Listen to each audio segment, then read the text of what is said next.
think I'm live. Hi, everyone. Welcome to another one of my LinkedIn Live events. Today's topic is going to be overcoming procrastination and how to become an action taker. So, before we start, as usual, I'm just going to quickly check if my audio and video is working fine. In case you are able to see me and hear me, just drop a comment like where the live event is going on and how actually the live event works is I'll be explaining to you one topic in depth, and in between, if you have any questions, you can simply ask me either commenting where the live event is going on because I check my phone for that as well, or you can simultaneously DM me as well. So you can ask your questions in any form that you would like to ask. There is no restriction there. I'm just going to see.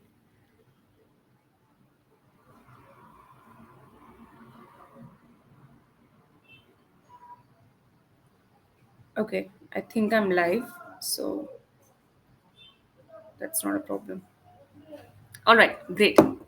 So, procrastination is, I would say, a hidden reason. In fact, a reason that is not concentrated on a lot, which leads to a compounding lack of confidence in people. Because you have to understand that confidence still is self trust, right?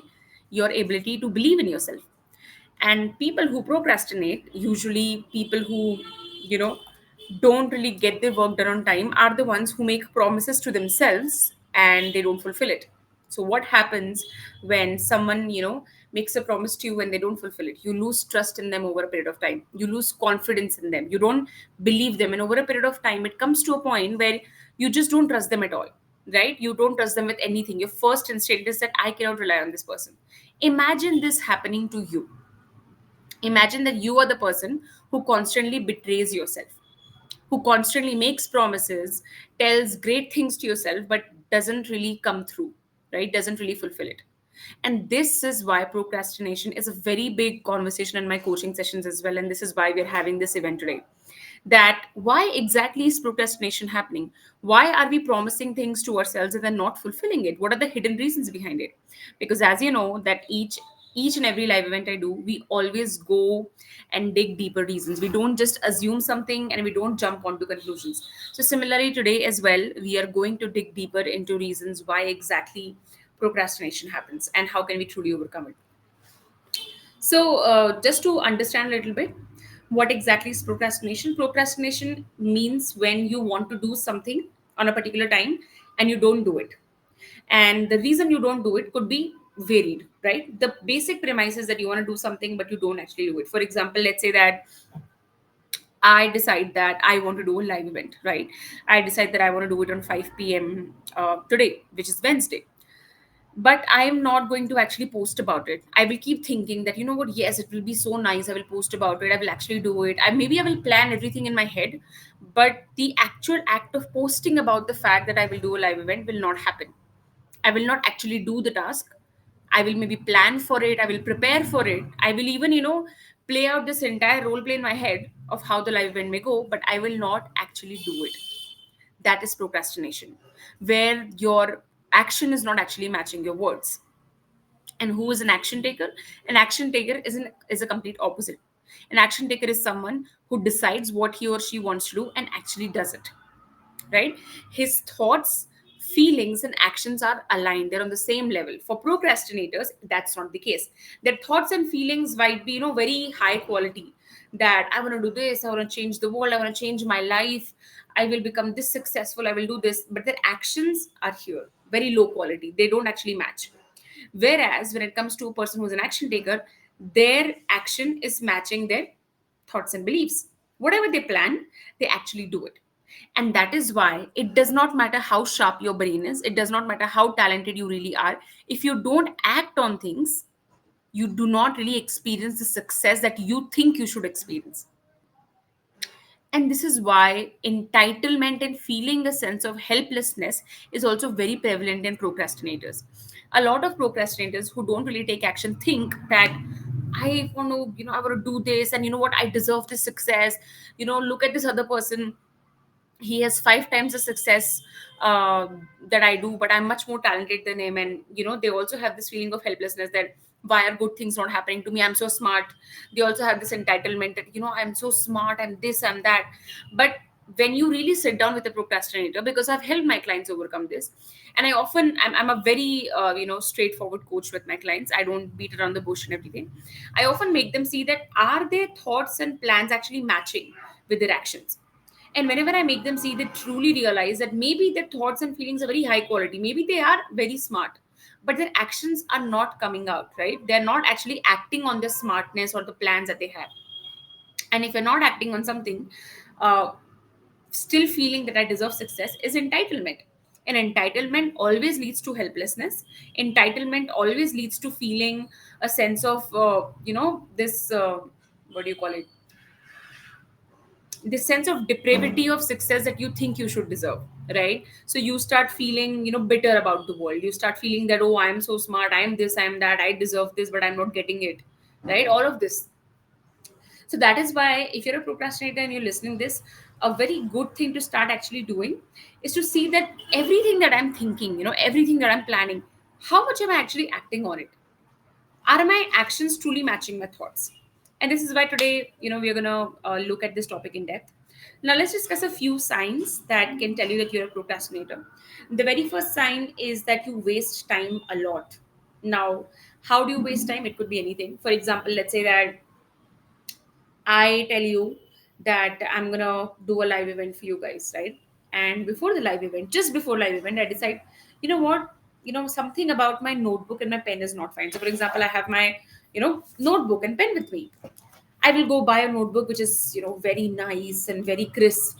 I will get, maybe better looking pens, something even more expensive, and I will see how is everything looking. How is everything looking? Is the weather looking good? Is, the walls of my house looking good? Maybe, I will decorate things. I will keep on justifying myself that I need XYZ things to actually start. So what do I end up doing? I end up wasting a lot of time. Or just before I'm actually doing my live event, or I'm preparing for my live event, I, instead of doing that, I will suddenly feel that, you know what, that corner of my house is not clean, let me clean that. Or, you know what, I had to call my mom, I had to call a friend of mine, let me do that. Or I had to, help out my sister, so let me do that. So I will self sabotage myself, right? I will unconsciously, because I want to avoid the task at hand, I will pick up something to fill up my time so that I can justify myself to myself and to other people later that, oh, you know what, I was just busy. That is one of the classic signs of a procrastinator. They waste time, and their wasting of time may not always be visible. For example, some procrastinators at least have some degree of self awareness, that they're able to say that, you know what, I was binge watching, I went out with my friend, I deprioritized my work and everything. That's why, I'm procrastinating. But some procrastinators do not have that level of self awareness, right? Again, because maybe they have not actually worked with a coach and their personal growth is not very high. They pick up things unconsciously and then they justify to themselves, oh, I was so busy. You would see a lot of people say that, oh, I don't really have time in my life, I just don't have time, I'm just so busy all the time, right? And if you really sit down with these people and you ask them that, can you do a like hour by hour breakdown for me, you will find that these people actually do have time. They fill it up with nonsense, or they fill it up with something else to justify to themselves and to other people, this is why I'm not doing the task. So what happens? They keep on justifying to themselves, and at the back of their mind, this guilt is also building up that, I'm not really doing it, I'm not really doing it. And ultimately, either procrastinators end up losing a lot of their confidence because of guilt, or they end up losing a lot of confidence because they don't do anything. They just keep on making excuses. So wasting time is that, picking up something to avoid the task, doing something to avoid the task, thinking that, oh my god, I need so much to, before I really start. Now, the next thing is never doing anything on time. Always doing everything at the last minute. Always doing, always leaving something in the middle, or always doing things, in the end at a time where everything is on your head. That's also a very big sign of procrastination. So here, some people think that, oh, I'm just a last minute person, but you have to understand that you are not in school anymore, right? You're not in ninth grade, 10th grade, 11th grade anymore. If you truly are someone who wants to, be successful in their career, you would find that there are a lot of nuances to the things that you're doing. right? You actually have to be good at what you're doing to be successful, in your career, in your craft. And no, last minute things do not cut it. So if you keep on saying that I'm a last minute person, what you're really saying is that I do not know how to manage things, right? And you escape it by saying that I'm a last minute person. So this is another form of latent procrastination, where you push everything till the last minute and then you justify to yourself and to other people, oh, I'm just, so talented that I am a last minute person. I'm this, that's why I'm a last minute person and stuff like that. In reality, if you truly are a brilliant person at your craft, you would not leave things to the last minute, because brilliant things are process driven, right? They truly are process driven. And you cannot be a last minute person all the time, right? So this point goes for people who do things at last minute all the freaking time, right? And one of the things that also happens as a side effect of this is that you do not actually become good at what you do, because you don't give yourself enough time, right? You will pick up something or push past the work and then convince yourself, oh, I'm so smart because I got something so big done so early or so fast. Fast doesn't always mean efficient. Fast doesn't always mean brilliant. Fast doesn't always mean that you actually have depth of the work that you're doing. And procrastinators do not really understand this, right? Again, they like to justify themselves. I'm so sorry, this is just a lot of sunlight today. Okay. And the next sign is that they are avid planners, but when it comes to actually doing, they do nothing, or they take little to no action, right? They love to plan. So, another breed of procrastinators are daydreamers. They like to build, plan, elaborate things into their head. I will do this one day, I will do that one day. Or, for example, let's say that I'm doing this live event for you right now. And what I will do is, instead of doing this live event, right? What I will do is I will sit and I will daydream about it. Oh, you know what? I turned on my laptop. I started saying words and people just went crazy. And I did this, and this is why I got this. And, I am this successful and that successful. I'm so smart. So, what I do is I make up scenarios in my head. I will make elaborate scenarios in my head, right? I will release fake dopamine. I will be happy about it. But in reality, when it comes to taking action, I will not do it. I will either feel very exhausted or I will find something to put my energy in, but not prioritize the work that I actually need to do. Similarly, you are someone who plans a lot and you think you're smart because of that. You are a very big planner. But when it comes to actual execution, you take zero to no action, right? So that's another thing. The next thing is you only take action in the mind. So it's similar to this, and you don't really, it's similar to the last point, and you don't really do it in real life. So when it comes to even action, taking action, you think about taking action, but you don't really actually do it. Right? You don't actually act on it. You even think about the action, but do not really take the action. So that's another thing. Now we are going to discuss in depth the reasons we procrastinate, right? Again, among all the reasons I discussed, you may relate to one of them, two of them, or even all of them, or even half of them. Based on how many reasons you are able to relate, you need to understand that this is an awareness live event. Okay, this is you gaining awareness and education about your problem. It does not solve it. Okay, the second step to actually solving a problem after awareness is doing deep inner work with a trauma informed coach, because as we'll discuss today as well, procrastination is not something that comes about as a frivolous activity, or procrastination is not something that happens suddenly, right? Procrastination is a result of deeper beliefs that are not matching with your action. As I mentioned, right, an action taker is someone whose thoughts, feelings, and action align. For people who are procrastinators, their thoughts, feelings, and actions are not aligning. So there are deeper reasons to it. So gain awareness, get education, and actually do deep inner work if you truly want to, come out of this habit. And ironically, a lot of procrastinators may procrastinate their own personal growth as well. So if you are someone who does that, be aware of it, right? Because ultimately, the first action that you take to do your personal growth is going to change your complete life. But that first action is something that you need to take from your side, right? Okay, I'm going to quickly check if there are any questions so far, and then we're going to continue.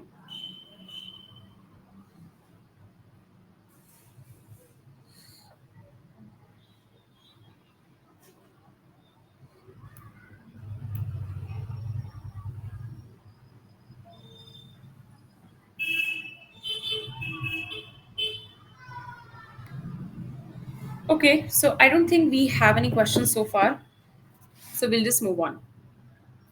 Now, why do we procrastinate and how to actually overcome it? So, the very first reason why we procrastinate is the task is too big, right?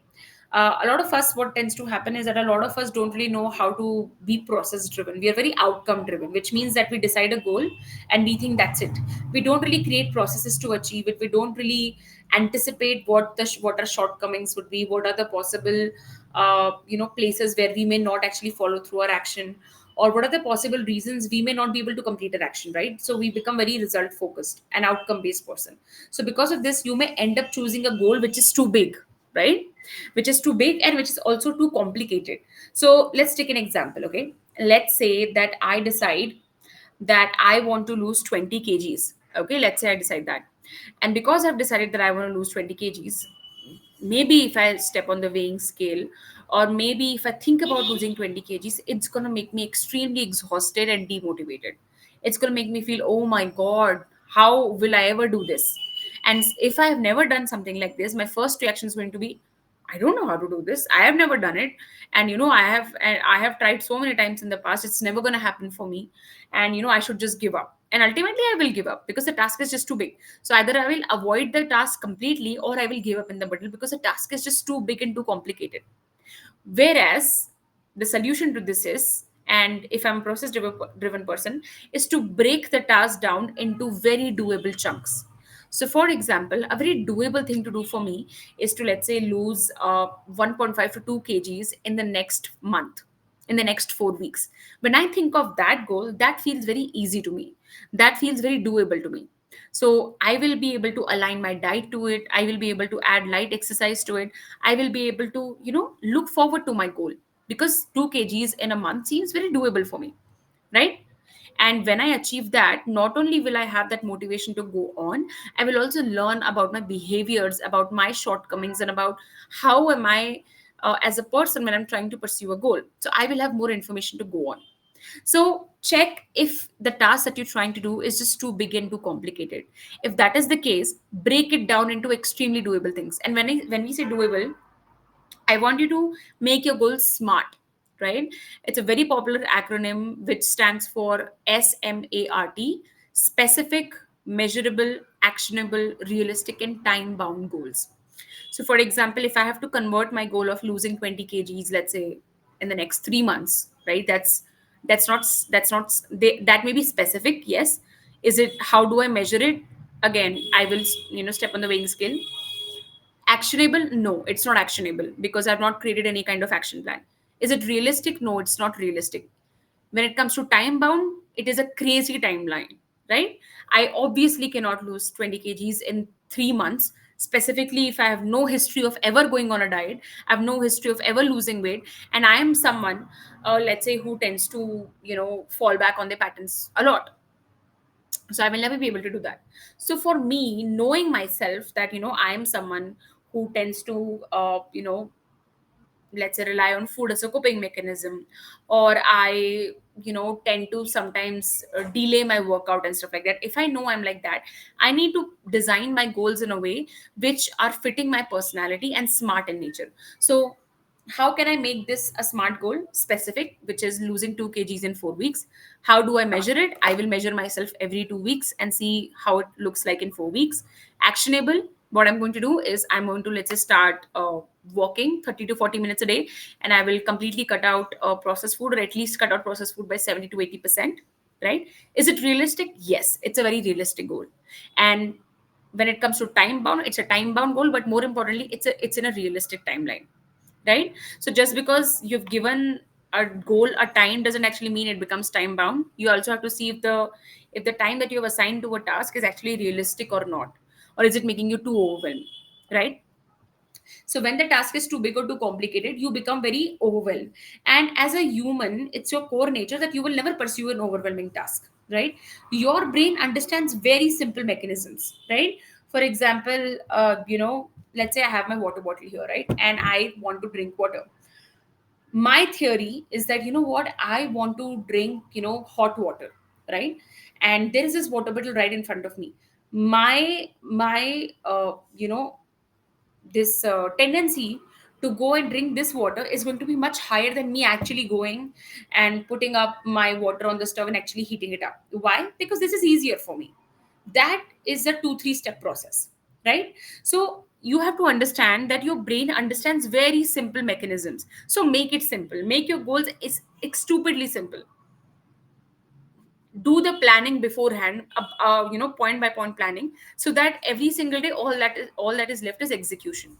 So for example, another choice that I have, if I, let's say, want to drink hot water throughout the day, is one is to always think, oh, I should go, you know like heat up the water. Or I can decide that, you know what, I'm going to heat up 2 liters of water. I'm going to put it in a water bottle, where a steel water bottle, where the water doesn't get cold, and I'm going to sip it throughout the day. So what have I done? I've planned already, and I've made the execution very easy if I want to drink more hot water. But if I have to, plan every single hour or every other hour, oh, my water is finished, let me heat it up again. I'm not going to do that, right?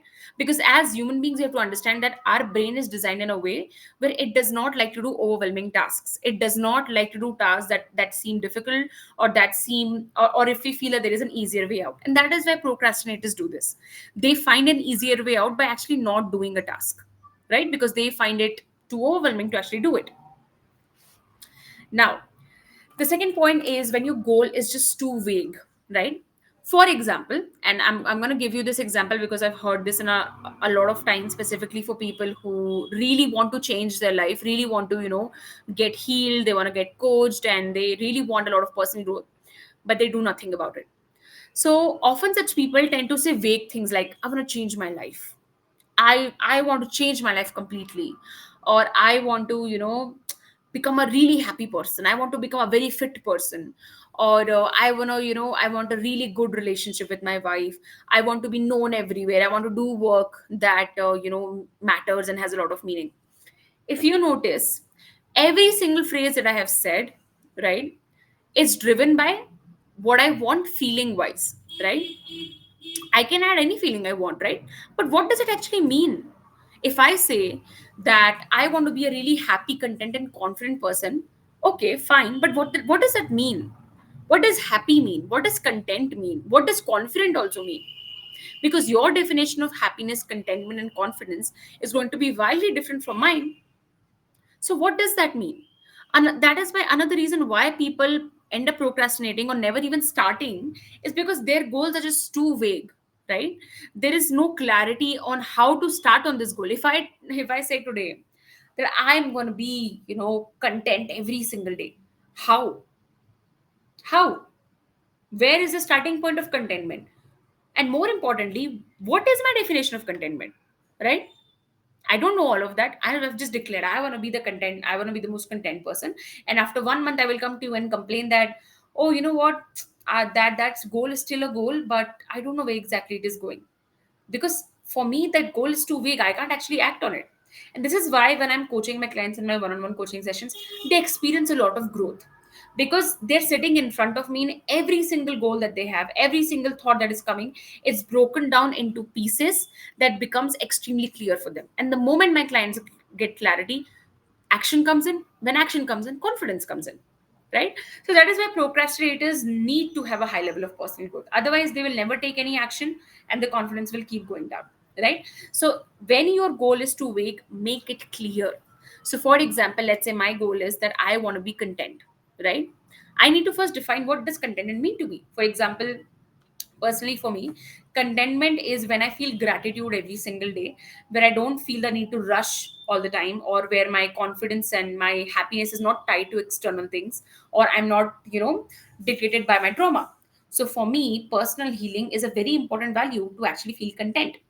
And how am I going to put it into practice? I will go hire a coach for myself. I will write down all the things that are standing between me and my contentment. I'm going to actually go and work with a trauma informed coach, tell them that, you know what, these are the things I want, and I'll start working on them. So there is a goal here now, from I want a content life to actually coming down to, okay, this is what contentment means. These are the things that are standing in the middle of, let's say, me feeling content, and I want to work on them. So I'm going to go work with someone who can help me. So this is a process, this is a goal. So you need to be clear Do not just go with an umbrella vague goal. I want to change my life. What does that mean? What does that mean? I'm serious because I have had people who have told me that. I once had a person who told me that, I wanna change how the world looks at poverty, and I wanna really make a difference. And my first question to them was that, what are your plans for it? It's like, oh, I'm right now in my job. So one day if I have enough money, I will, quit it and I will start an NGO. And then I asked him that, is making an impact really important to you? And he said yes. So then I told him that, like, we can actually start right now. You don't actually have to quit your job or start an NGO for that. And that's when he was like, oh, no, no, no, one day I will do it. So that was a clear sign of a person who likes to daydream but doesn't actually want to do something. So catch yourself doing this. If you're someone who daydreams a lot, but when it comes to taking actual action, you don't want to do anything about it, catch yourself right in that moment. Okay, because this is not a great habit, either for your confidence or for any kind of personal or professional success you actually want to experience, right? Because not only that goal, that misaligned goal, takes up space in your head, you don't even want to do anything about it, you don't even want to let it go, so it's just sitting in your head and taking space, right? So very important to see that if somebody could help me achieve my goal, would I actually want to achieve it? If the answer to that is yes, go work with a trauma informed coach right away. If the answer to that is no, then drop that goal. Don't let it take mindless space in your head, right? Now, the next point is mindless goals that you think you should pursue. Now, another reason why people procrastinate is because they think that they want to do something, but in reality, they actually don't. For example, you would see a lot of professionals end up doing stupid certification courses because they saw it on LinkedIn, because they saw some influencer promoting it, because they saw that, oh, everybody's talking about this, everybody's talking about AI, data science, let me just go, know about it. So let's say you do enroll in a course, and when you actually sit down to do the course, you feel like I don't want to do it, right? And then you think that, oh, I'm procrastinating. But if you truly sit with me as a coach, I will help you break down and see that you have zero interest in data science and AI. I actually help countless of my clients like this. Whenever they feel that they're procrastinating, and when we come to this, we often see that a lot of my clients, what they did was they just picked up a goal for no reason because they felt insecure, right? They picked up a goal because they felt insecure and they put money in it. They end up taking up a lot of courses and they don't actually complete the courses. And they think that they have a time management problem. In reality, there is nothing called a time management problem. It's always a misaligned energy problem. Time is same for each one of us. There is no one in this world who has some hack or trick for you. The biggest hack is being confident and clear in who you are as a person and knowing the why behind your goal. So people who pursue mindless goals are people who do not have a strong why as to why they're doing something. They just pick up anything, right? They will see someone on LinkedIn or Instagram do something and they're like, oh, this is the next career I want to pursue. Or they see that, their friends are talking about, let's say getting into product management. They will feel, oh, let me also go into product management. They will see that, everybody these days is, pursuing going into the influencer industry. They will start that, oh, I will also become an influencer. So there is no strong why. They get influenced very easily. And who gets influenced very easily? Someone who's an insecure person. A person who's confident, a person who is secure, will always have a logical thinking before they think of a goal. They will always ask themselves, is this something that's really relevant to me? Right? For example, I see a lot of coaches try out different tactics, but I don't do that because my first question is this something that's really aligned with me? Am I that person? When I get the answer no, then I just don't think about it. So procrastination doesn't even come into the picture. And the things that I'm doing are very aligned with me, right? For example, before I came to this live event today to you guys, I was sleeping like 30 minutes before, but I just came up and I'm talking to you, right? It didn't take much of effort from my side. But for someone else, for whom live event does not come easily, but they may see me, let's say, and they want to copy it, for them they will not be able to do that. They will have to pump themselves up, oh, I will do it. Or they may come into live event and they may feel very anxious, but that's not the case with me, because again, this is something that's aligned with me. So similarly, you also have goals that are simply aligned with you.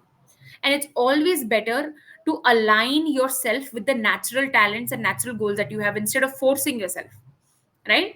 And we only force again when we're insecure and fearful. So here the solution is to do deep trauma work with your with your coach, right? So what I have found in my clients is Whenever my clients are picking up goals from here and there, is because they think that other people know better than them. And again, there is a vast history of self criticism, not believing in themselves, and always feeling that, other people know better than me, other people are bigger than me, putting other people on pedestal, getting afraid from those who are more confident in them. Again, multiple reasons, right? So here you need to do deep trauma work with your coach, because when you don't do deep trauma work, when you don't do trauma healing, what tends to happen is you keep on pursuing mindless goals. That's why a lot of people, when they look back, 5 years, 10 years, 15 years of their life, they don't really know what they've done, right? They feel, either they feel average, or they feel like, I don't really know why I did all of that, or I just did it because I was going with the flow. Going with the flow is someone that a dead fish does, right? A dead fish goes with the flow, where the fish has absolutely no say or no active thinking in what the fish is doing. So be careful of going with the flow, right? Ask yourself questions that, why am I doing this? Because this is a classic case of lack of alignment, where when you don't have a strong why of pursuing something. You just pick up a goal from the air. My partner told me, my friend told me, my senior told me, my colleague told me, I saw it on internet, so I'm pursuing it, right? So there is no strong reasoning behind it. Now, the next point is, a task is too boring. So, this is very straightforward. Sometimes we procrastinate things that we think are too boring. So, there is a very straightforward thing to this. If you are consistently doing tasks that feels too boring for you, there are two rationale behind it. Okay, one rationale is that this task is a part of many tasks that you do in your work, the work that you actually like, and the work that you actually enjoy. So here you pair that boring task with another interesting task. Now, another rationale is, you are doing work that you actually have no interest in. So the moment you start doing it, you start thinking it's very boring. And that boring task comprises most of your time. So I'll give you my personal example. When I was doing my job, every single day when I was doing it, wanted to procrastinate it. And I also used to. Why? Because I did not like 90% of it. I liked maybe 10% of it. And today when I'm a coach, there is hardly, maybe, I guess, 5 or 6% of things that I find boring. Not even dislike, a little bit boring, because they are more repetitive in nature. Right?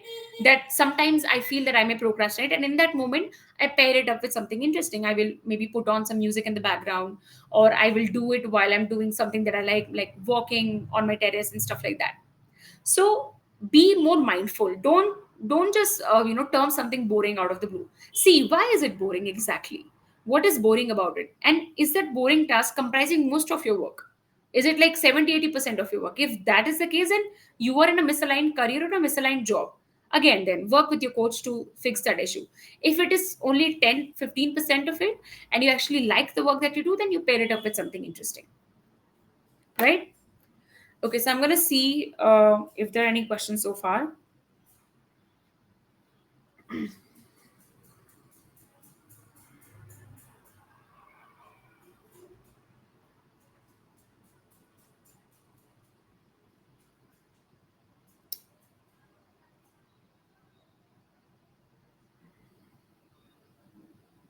I think we do have questions. I'm not sure.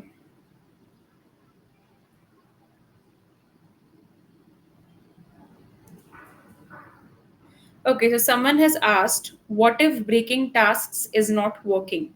So that is a classic example that the task that you're doing is not the right task for you, right? Again, why is that task not right for you? There could be multiple reasons behind it. So I'm going to take the similar example. Let's say that I actually do decide to lose weight, and I have decided a plan that, what, I'm gonna start very small, and I'm gonna decide, I have decided that I'm gonna lose 2 kgs in a month, right? That's specific, measurable, actionable, realistic time bomb. But it's not happening for me. Every single day I wake up, I maybe go and I will not tell anyone. Okay, I will go eat junk food, or I will not walk, even when walking is so easy for me. And if I really do deep in our work here, what I will find is that there are a lot of self sabotaging beliefs that I have, right? Maybe I deep down believe that I anyway give up, why try? Maybe deep down I believe that, if I lose weight, then I won't really, have the one thing that I've always thought about. Or why is it that I need to lose weight right now? Maybe it was just a thing, I can just accept myself the way I am. Or I am just too demotivated, I feel very exhausted. And this exhaustion is coming from, again, self-sabotaging beliefs. Maybe I believe that I'm just someone who will always be uh, obese my entire life and I can never lose weight. Or maybe I somewhere believe that it's a very, very difficult thing to do and that will never happen for me, right? Or maybe I have this belief where I want to see very quick results.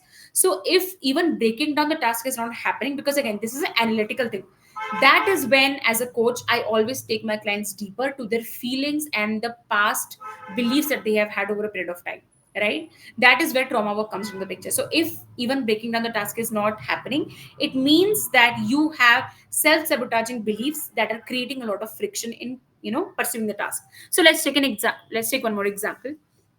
Let's say that here, I'm doing this live event and it's very simple for me, right? Like, talking comes very easily to me, and explaining something in depth comes very easily to me. But I open my laptop, right? I'm looking at you, and my first thought is, oh, what's the point? Nobody will not listen to me anyway. Or, people may make fun of me, right? So what's the point? And if I do deep inner work with my coach and I really go back in the past, I will find that I have all these beliefs because they're coming from the past. Maybe somewhere I did put myself out in public, many years back on social media, and nobody, noticed me. And that's why I have this fear that no matter what I do, even my work is high quality, nobody will notice me. Or somebody made fun of me, or I had a history of bullying. So today I have a very big fear that I may be bullied. So the task is not the problem here, the deeper belief system is. So if breaking down the task is not working, go work with your coach and do deep trauma work with them to really, really solve these beliefs, right? So I hope this answered your question. Okay, I'm just gonna quickly see if there are any more questions.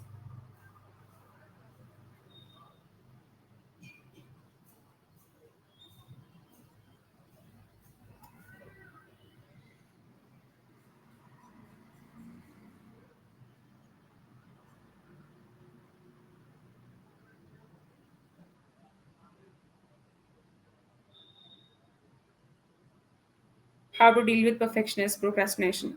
So that's something I was actually coming to. So thank you for mentioning that. That was literally the next point I was going to talk about. So again, a very, very important and prevalent topic, which is the perfectionist mindset. Now you need to understand one thing very clearly, and I've discussed about this before as well. Is perfectionist is a hidden blanket for shame.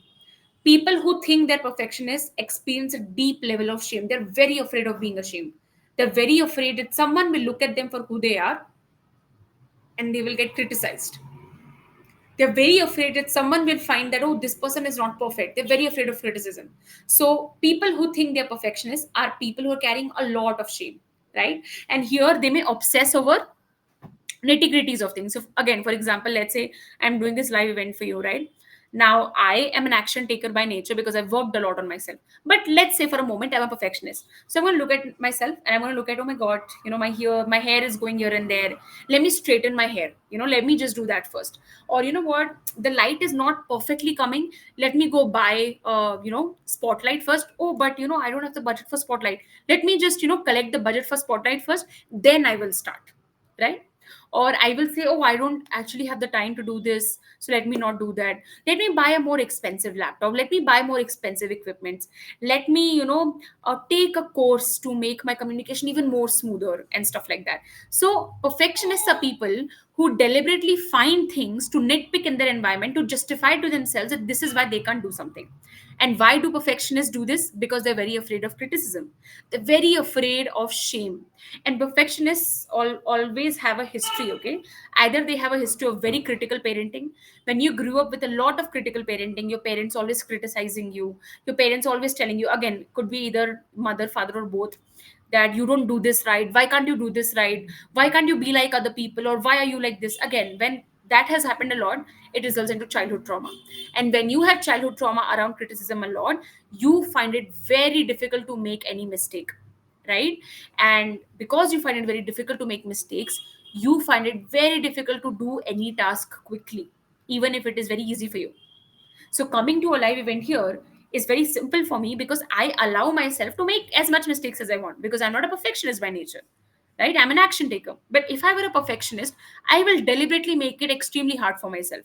If, let's say, I spoke wrong grammar, right? And that happens to me a lot of times. Sometimes I'm in the flow and I speak wrong grammar. If I'm a perfectionist, I'm going to either stop right in the middle and I'm going to feel this dread coming to me, or I'm going to shut down my laptop and I'm going to make a decision. I am never coming on camera again, right? But that doesn't happen to me right now, but it would if I were a perfectionist. Why? Because I think that making a mistake is the worst thing ever. I am very afraid of shame. I shame myself before someone else can tell me anything. And why? Because I've internalized shame, because I was shamed in childhood, right? I was shamed in childhood. And because that childhood trauma is not healed, it's in my chest, it's in my body, and I feel it, right? So perfectionists tend to have a lot of childhood trauma around criticism, around shame. We also see a history of bullying in perfectionists. They tend to have a lot of bullying history where they, have felt very powerless in the past, and then they make decisions in their head that I will do everything right always, right? So this results in not trying out enough new things in their life. They find it very difficult to do it. Another reason why someone may be a perfectionist is because they've seen people around them doing that, right? Maybe their parents or guardians were like that. They always told them that, always be perfect, always be perfect. They were told that perfection is a glorified great thing instead of actually trying out things and actually taking action. So they may glorify and put perfectionism on a pedestal. So how do you actually deal with the perfectionist mindset? Is first recognize your deeper beliefs. Ask yourself, what am I afraid of? If I go do this task and let's say I make a mistake, what am I afraid will happen to me? And you will know the answer then. Answers will come like, people may make fun of me, people may think I'm stupid, people may think I'm not credible, people may think that I don't deserve to be where I am, or people may think that I'm someone who cannot be trusted, or you may think that I will criticize myself, how can someone make a silly mistake like this? So go deeper into your deeper beliefs. What are my beliefs around that? And then take this to your coach and do trauma healing around that, because again, there is a very deep belief system around this. Perfectionist mindset is not something that you overcome just through talking. There has to be the release of trauma from your body to actually overcome it, because a perfectionist is someone who carries a lot of shame inside their body, and shame is a very heavy emotion.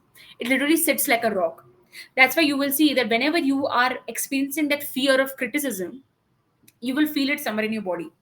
Could be your forehead, could be your chest, could be your neck, could be your back. You could feel that heaviness in your body where the fear comes in. Oh my god, someone will say something about me, or what will people think of me, right? So shame lives in your body because trauma lives in your body until you actually systematically heal it, right? Now, the next and the last point is fear of failure, criticism, rejection. So they are all, part of the same boat. So when you have a very deep sense of fear of failure, you think that failure is a horrible thing, or making a mistake is a horrible thing. You're very afraid to put yourself out there. Obviously, you're not going to take action. Why? Because taking action would mean that you will make mistake. To become good at something, you have to be willing to be bad at it. But you don't want to do that because you think that making a mistake is a horrible thing. And again, this belief is not yours. It's coming from childhood, coming from someone. There is someone's voice in your head that keeps telling you, don't make a mistake. Or if you make a mistake, you're a horrible person. If you make a mistake, that's it. Your life is ended. There are horrible consequences of it. And even if you may logically know that, you know, I don't want to be like this, you may not be able to stop yourself, because the rule with trauma is that it trumps your logic, because trauma is like an emotion intensified 100 times sitting in your body, right? So very difficult to fight it. So the only way out is trauma healing with a coach who is trauma informed, right? So that's why one of the things that happens when I'm doing trauma healing with my clients in my sessions is that they start to feel lighter. They start to feel that I feel that there is so much space in my body. It's because when we are releasing trauma, what is happening is that we're actually creating space for newer and better things inside your body, because trauma lives in your body. So, fear of failure, fear of criticism, fear of rejection, that I don't want to be rejected. All of this comes from past history of either getting bullied, feeling shamed, uh, where in the past you were criticized a lot and you felt very deeply lonely. you felt very small, and you felt very powerless and helpless. All of these feelings are very strong. When a child experiences all of this, they make a decision in that moment that I will never ever experience this. So two things happen here: either you never try anything in your life, or you become a perfectionist, that even if you try, there it's just very difficult to take any action. There's a lot of friction there, right? So that's it from my side today. I'm going to give you guys a couple of minutes, so in case you want to ask any questions, feel free to ask. I'm here for a few more minutes. You can ask me in the comments or DM me, anything is fine.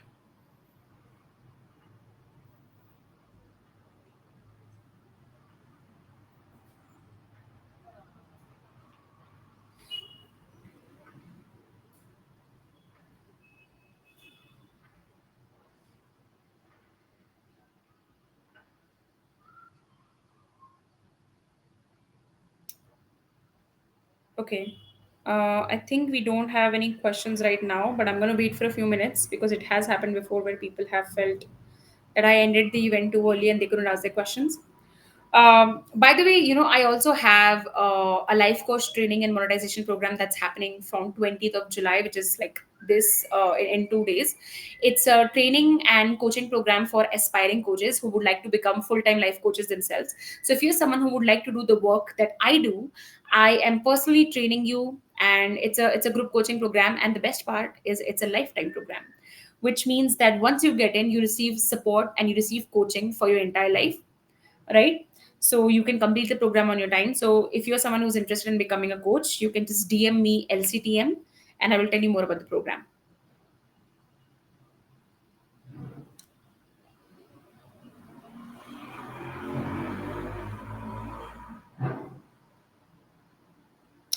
How to prioritize the tasks when all seems important.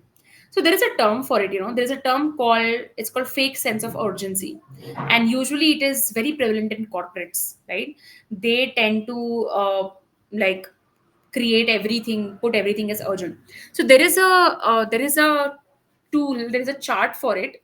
I don't remember who came up with that tool, I forgot. Very popular person. They divided the task, or they divided their tasks into four quadrants, right? It was important and urgent, important but not urgent, not important not urgent, and not important but urgent, right? So again, I really don't know what the name of this person was, but I think if you look for it on Google, you'll be able to find it. I'm not sure what the name of the person is, but what really helps is dividing your tasks into these four quadrants, right? Again, a very helpful tool. Write down your tasks and divide them into first important, but important and urgent, which is, this is something that's important as well as urgent as well, which means something that has to be done right away, something that has to be done today. Then important but non-urgent. So for example, let's say important and urgent could be, I have to do this live event today. Important also, urgent also. Important but non-urgent. So going on my walk, right? Going on my walk is important for me, but it's not urgent. Something I can do at maybe 9 p.m. in the night. Then uh, im- urgent but not important. So here could be something that is urgent, like something I need to do, but it's not exactly very important, right? So for example, let's say taking my medication, right? Taking my medication, which is not taking my supplements, okay, not medication, taking my supplements. It's important, but urgent but not really important, right? Because again, it will not make a very big difference to my life, but I should really do it. I feel I did something wrong here. I'm not sure. So let's come to the fourth quadrant. The fourth quadrant is, I think, important but not urgent, I guess. Yeah, important but not urgent. Sorry, non-important and non-urgent. I'm so sorry, I'm doing everything in the air. Non-important, non-urgent. So for example, cleaning my house, right?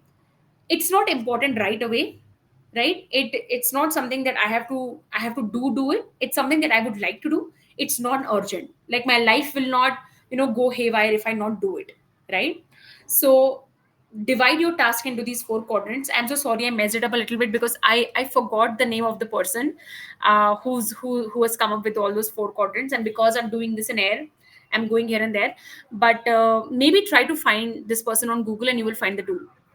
Another thing to remember when it comes to picking tasks that are actually important is always ask yourself that whatever tasks am I doing, right, are they aligning with my goals, for a for a short term period or for a long term period. So for example, on a daily basis we pursue goals that are important for short term as well as long term as well, and we think that everything is important for the short term. We have to do everything. So for example, let's say doing my live event is an important thing for a short term goal, right, because I need to show up every day because that's a commitment I've made to myself. But let's say inculcating cleaning as a habit is a long term goal. It's not something that I can either accomplish in the short term or need to accomplish in the short term. So that is a habit that I can maybe put aside, right? I don't have to completely exclude it, but I can put aside. So check the goals that you're also pursuing. What are important for the short term and what are important for the long term? Not every goal is something that is going to give results, you know, uh, urgently or in the short term, and not do they actually, and not every goal is something that you are supposed to pursue right away, right? So divide your goals. What are the goals that I need to do to meet my short term requirements, and what are the goals I need to pursue to meet my long term requirements? So for example, habit formation, right? Forming any kind of habit is not a short term thing, it's a long term thing, right? And let's say doing a work or doing a task that is urgent at work, that's a short term thing, you need to complete it. So divide your tasks in short term and long term goals as well, and then assign the proper proportion to that in that manner, that okay, this is short term, needs to be done, this is long term, can be done over a period of time, because it is anyway going to require a long period of time, right? Okay, I think I hope that you understood what I was trying to say, because I feel that somewhere I in the quadrant I kind of screwed up, but I really hope you understood. I'm going to see if there are any more questions.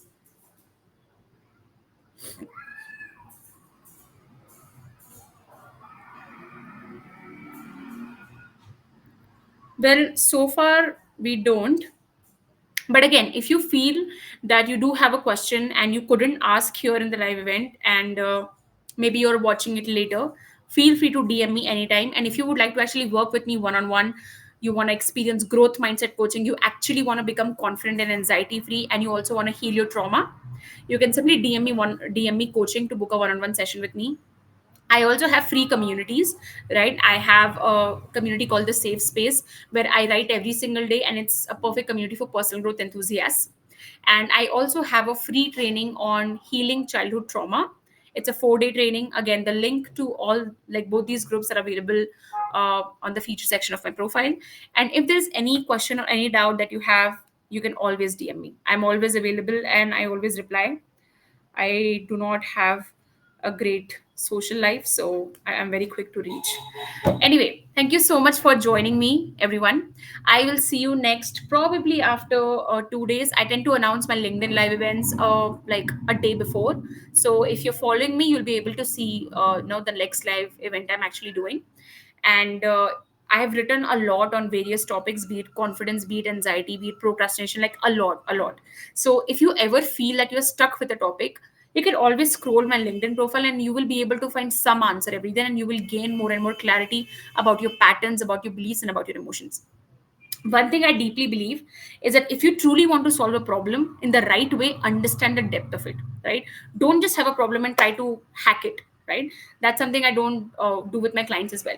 So always try to understand your problem at a deeper level. And if you ever feel stuck, how to understand it, you can, watch my previous live events as well. You can go through my content. And if you actually want to book a session with me, you can also do that. But aim to understand things on a deeper level, right? In a world where we live and where everybody is just hacking things and not doing anything uh, meaningful or worthwhile, I really hope that you realize that you are important enough to actually do deep inner work. All right, thank you so much for joining, everyone. I will see you guys soon.